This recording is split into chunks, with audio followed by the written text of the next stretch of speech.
道，是现在中国大陆，这个白纸革命，刚刚讲到，虽然中共大量的这个压制，他们多可怕！我今天听我大陆的朋友讲说，他们多快速。今天才说，我们今天到哪一个街口去集合？对，才刚刚到街口，对，武警都已经站好了，是的，全部的封锁线都已经拉好了，代表你所有的沟通，你所有的东西都在被监听当中。可即使这样哦。暴动冲突还是一个传一个，而今天又传出一个消息，江泽民过世。对，你说每次中国的领导人过世的时候，对，都会出现这种动乱。而且偏偏在爆发可能白纸革命或是白纸运动的时候，这时候又传出来江泽民过世的这个消息。那为什么这个会引起大家的敏感神经呢？如果记得非常清楚的话，在过去周恩来过世之后爆发过学运，那另外一个6·4的时候就是胡耀邦过世之后爆发大规模的学运，所以这次恰好在这个时间点，江泽民又过世了，那会不会牵动到一些所谓敏感的神经？那当然我们要继续看下去。而且白纸革命的主干，对，主干就是学生，对，所以你就知道事实上这次非常敏感。好，那我们就讲，在最近一段时间，我们都说了，中国民众真的是越来越大胆了。为什么越来越大胆？你看，这是在广东的海珠区这个地方，就没想他们的风控越来越严重之后，就没想到爆发了非常激烈的警民冲突。那爆发警民冲突的时候，民众拿什么？拿这个玻璃瓶丢过去啊！丢过去的时候，结果没想到丢过去的时候，周边的民众是这样丢得好，他们开始非常开心，就大家一起来就开始丢，就没想到警方就开始对民众丢这种催泪弹，所以双方就开始在那边互相的这个打起来的一个状况。那在这个过程里面来说的话，你知道他们这个所谓大白拿出什么强光啊？他们拿出那种照射强光，就不断的照你的眼睛，对，照你的眼睛强光，对，照你宝姐，这个真的被照到你眼睛，恐怕可能会留下非常大的伤害。他有这种东西，完全不管你。那甚至你看他们这些所穿的这个大白里面来说，穿的都是有写的警察服装，然后他们拿着这个警察2字的这个盾牌往前进。所以他们现在等于是说，他们用那种震爆的方式，然后周边如果你只要落单被抓住的时候，全部都用手铐把你给带走。所以呢，这爆发了这个状况之后，就你知道爆发冲突之后没多久，马上有一区就说，我们这个番禺区呢，完全都解封了，大家都以后都不用再解封了，就完全解封。所以你就知道事实上这种抗争有没有用？抗争如果有用的话，我就跟大家讲，糟了，中国铁定会大乱，因为接下来的民众绝对会跟你抗争。而且你这样讲，我有点很恐怖是开始让中国人跟他们讲，我只跟你推挤，对，我跟你叫骂，甚至我在楼上喊2句，对，就开始我走到街头，对，我开始拿根棍子跟你抵抗了。是，现在丢瓶子了，对，我如果现在开始丢玻璃瓶，对，我下次我会不会丢这个火，丢火弹？对，那我这样不就越打越大了吗？而且你官方如果我闹得很大的时候，你会退让。所以现在这个风一涨哇，其实真的会反而让中国可能会更加乱。好，那你看，尤其是你看广州天河区这个地方，原本就说可能接下来传言说他可能会进行封控，就没想到，你看现在开始大量的人潮开始跑啦。你看这些人都开始，因为有大白来到这个地方，他们就开始离开这个广州天河区这个地方。那离开的时候，他们到这个车站，那车站上不了之后，他们就躺在这个地方就地的这个露宿。那事实上这就是这样啊。你看，因为广州现在已经出现了非常大批的警车在这个地方，所以大家才说嘛，你这样不断的封控的时候，这些人民或许如果回不去的话，他搞不好回来就会烦你。对，所以我才说这个整个状况来说是相当紧急的一个情形。对，现在广州大乱。对，广州大乱。好，那除了这个广州之外，另外一个。现在为止来说，他们怎么去阻止学生串联呢？很简单，他们现在警方都直接，你看，这是上海的警察，他就直接上地铁。上地铁的时候，他怎么做呢？他就直接拿一个手机，你的手机拿出来，手机直接我开始看里面你到底之前跟谁联络，或者是怎样？反正你只要到乌鲁木齐路相关的东西，我就会问你说你这个为什么会有乌鲁木齐路这几个讯息？那请问你跟谁联系？跟你怎么样？你要给我说明清楚。连我经过乌鲁木齐路，我都要被质询吗？完全都被质疑的一个状况。那甚至他会看你的这个。打开你的首页，看你的 app， 看你这种Twitter 啦、YouTube 啦、TikTok 啦、Telegram 这些，还有 VPN 那种翻墙软体，你只要被我抓到的话，我马上就先把你登记起来。刘宝杰，那你的父亲是什么名字？对，你的母亲是什么名字？完全你的身份证号码，然后你的联络电话是什么，我就全部登记下来。所以我用 Twitter 跟 Telegram 都不行，建档在案，然后同时要求你马上给我删除掉。好，那除了这个之外，你看，甚至有人在北京说，北京好好的啊，为什么会突然之间有这个所谓这个警车这个所谓坦克车就开到这个地方啊？那甚至他们还要启动所谓的护城河工程啊，那所以他们有大军都来到这个地方，包括说你看针对北京的这个包括这个要分片治理啦，然后朝阳区啦、海淀区啦、新城区啦，还有东城区啦，分段治理，就把它切开，然后用军队把它隔开一个状况。所以它事实上现在就是这样的状况。大家想说，说连北京都会闹起来，北京都这个样子，所以说它事实上现在整个，你看，这是中国当局就说，他就直接跟你讲，他说，反正我们现在呢，你只要随时通报说你人在什么地方，你只要 Telegram 里面有什么讯息的话，你警方掌握之后，马上就要跑到那个地方去给你管控。所以它事实上现在整体的这个中国的管控措施越演越烈，但是民众的抗争力道也越来越强，而且这样子中国也受不了了，所以他们真的讲。有些地方不得不松了。对，我就跟你讲嘛，是你争取就真的有用。看像在郑州市原本封5天说啊好，我们现在完全解封了，解封很简单，因为富士康受不了。宝杰，我们最近一段时间美国股市是往上涨的，可是苹果股价是往下跌，为什么？因为它受到富士康的影响，就那苹果现在已经决定了，它把20%的产能拨给立讯跟拨给和硕，所以它未来呢 iPhone 15的产能注定不会全面给富士康了，所以郑州也知道糟了，我的这个财神也走了，所以我才跟你讲，金鸡母受伤了。所以我才跟你说，这一次整个疫情的风控到目前为止来说，真的是乱七八糟。然后尤其是郑州市，他这次走了这个 iPhone 这个大客户之后，未来的经济前景恐怕不太好的一个状况。而且你讲说，现在这件事情对中国来讲，有点像在滚雪球，已经滚下去了，雪球越来越大，雪球越来越快。刚刚讲的，除了年轻人非常不爽之外，有一个他们的 PMI 值，这是你观察经济一个非常重要的指标。是的，它居然已经掉到只剩下48%了。对，事实上这个 PMI 就是以50的一个分界，你可以包括说像制造业的这个 PMI， 还有非制造业的 PMI， 其实都是掉到48跟46，也就是表示大家对未来的经济前景是看坏的。所以为什么中国要赶快防控这些状况？因为第一个，如果未来你的学生，然后跟失业人口、跟农民工完全合流在一起的时候，哇，那个中国可能会完全控制不住啊。那偏偏在这个时候又爆发了江泽民过世，他们会不会可能是假借这个，比如说纪念江泽民之意，那进行一个串联支持？我觉得都接下来值得观察。好，辉成刚才讲是。现在中国大陆因为这样的状况，有钱人都跑掉了。有钱人跑掉有一个重要的指标，马云。马云现在有个报道说，马云现在干嘛？他在日本。他在日本干嘛？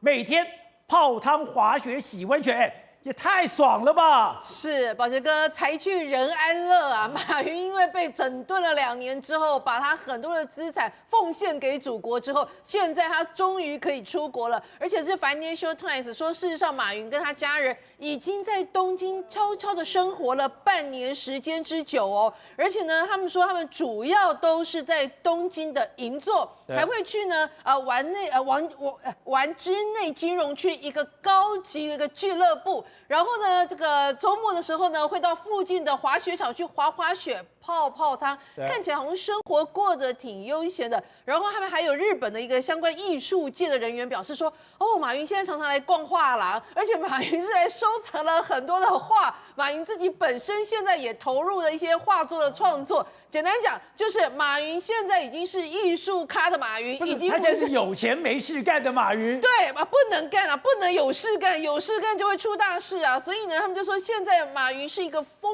狂的收藏家。那也是因为这样的一个情况，所以马云感觉上那个自由活动。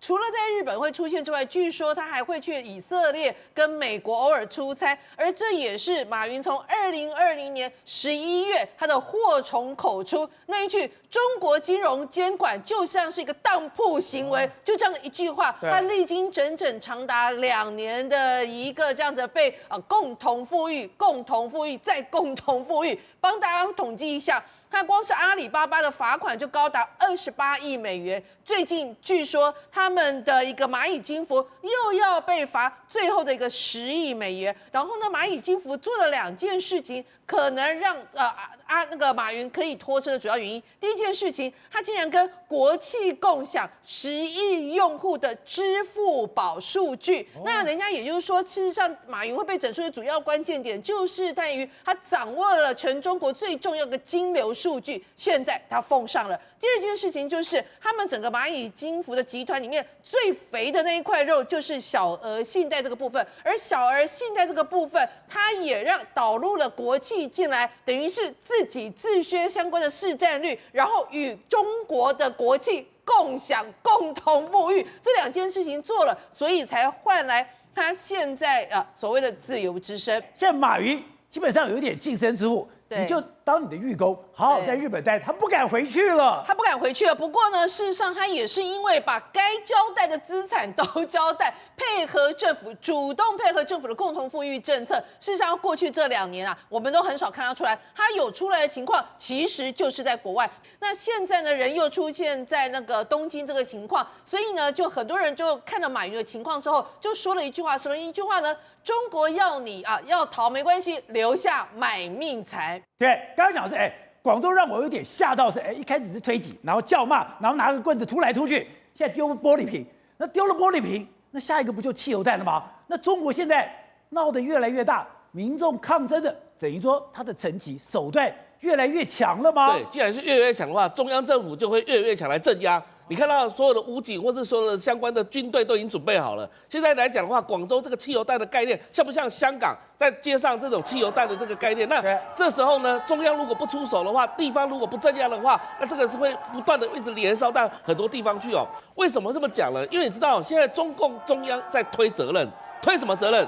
把所有的事情，把这种风控这么严密的事情是推到地方去，因为他说中央没有啊，中央我们开始有一些规划，有一些20条，我们开始有一些灵活的这个做法，但是总目标还是清零政策。但是呢，我们有些做法没有那么的紧密嘛，所以你所有的东西都是在地方，你层层加码。所以为什么他今天中央成立什么各地方的追查整治？层层加码工作小组，他在干嘛？他在找地方的这些所谓的替罪羔羊嘛。他就告诉你说，中央没有这个意思，我没有这个地方官员。所以难怪人民日报讲说，我现在反对一刀切，我反对层层加码。我今天一刀切跟层层加码是你地方的事情，是啊，这在中央推责任了，在告诉民众啊，是不是你们反正是地方官啊？好，那中央出手嘛，我来帮你整治地方官员。不是顺势刚好把习近平剩下的异己全部整肃掉了吗？那刚好明年的话，到3月的时候会有新一批的官员上台，巴不得说地方官员，你现在来讲的话，你想想看哦，这些有些旧官员还没有下来。然后新官员还没上去，那旧官员要下来的话，我还是给你罗织一个罪名，那个罗织罪名，你解读错误我中央的意思，所以你搞得这个所谓天翻地覆，搞得民怨四起，所以这个是你是旧官员的责任。大家学李强啊，是李强搞成这样还可以升官，那我当然跟着李强走啊。对啊，那李强现在不搞啦，因为李强已经离开上海啦，他现在不搞了，那你大家一直在学李强，在学什么？而且呢，他会告诉你说你们学错了，李强也不是这个意思。那你为什么会讲说什么去严格整肃、层层整治、层层加码工作小组？这个目的就在讲这个意思。那另外一件事情就是说，他会割韭菜。为什么叫割韭菜？你看到现在核酸检测公司，或是相关的这些这个跟医疗有关的这些相关的这样的一个公司来讲，都已经在这一波当中敛财成功，不是吗？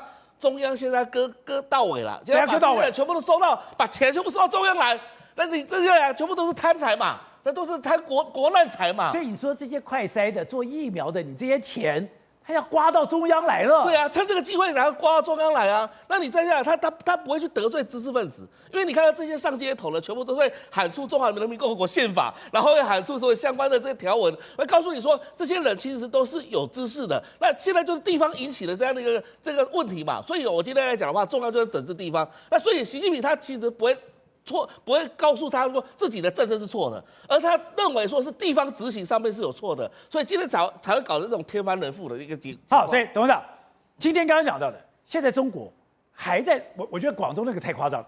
广州现在风声鹤唳，风吹草一点风吹草动，广州人吓得就赶快要离开了。中国大陆事情本来就是这样，从来没有什么最夸张，从来只有更夸张的事情。可是这个情况我早就已经预料过。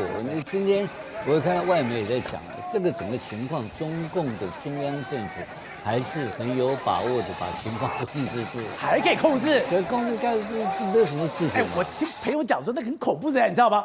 今天我们今天开始有一点行动，我们就要到哪里去？就他讲，他完全知道你的作为，他完全知道你的风向，他完全知道你要到哪里。他说，我们今天到了哪一个地方，哪个点？比如我们到我们前面忠孝西路，才讲到忠孝西路，一到门口，一到这路口。武警都在那儿了，所以国外的学者给他现在中共的治理给他下了一个比较学术性的名称啊，叫做数字化列宁主义。就是你独裁是列宁嘛，列宁主义，你现在搞马克思，但是现在前面加了一个数字化。那过去的，因为他没有把握，要靠情报掌握等，现在不是科技了，现这全部数字化，你这大数据啊，它也没什么人权的，没什么个资啊。反正你刘宝杰的微信，手机给我交出来，不是你不交我也可以统统把你 copy 出来，我方法多得很。他的这个科技全盘掌握，他一点问题都没有了。所以你刚刚讲到嘛，你人就刚刚你集合地点，他这边等你。对，你看谁比较厉害？所以他人脸辨识系统全世界第1名啊，哪个逃得掉？所以他现在的掌控能力非常强，他根本不担心这种事情，让你闹，过2天收网抓一抓。所以这个子弹飞一飞之后清一些人出来，反而不是更好吗？闹不起来吗？闹不起来，他不可能嘛。他现在唯有麻烦是什么？是失业率是麻烦，薪水少了这个是麻烦。那这个东西他只能让人用什么怪招解决这个问题？对，是这个新的政府啊，20大里面最痛苦的一个事情。可是我们看到广东现在越闹越凶，哎，你如果连玻璃瓶敢大，那你现在汽油弹不就跟着来了吗？跟着来，后面跟你保证嘛，你很快就抓了嘛。他抓人的速度，他掌控的能力，你要相信他是目前还是可以可控的嘛。因为它很简单嘛，他有没有跟境外势力合作嘛？如果没有就是孤鸟啊，就是孤狼，你就搞不起来嘛。而且各省有没有串联？没有串联嘛，对不对？他一下子，他这个我刚刚讲的，再重复一遍。数字化猎鹰主义，它非常进步，而且效率非常高。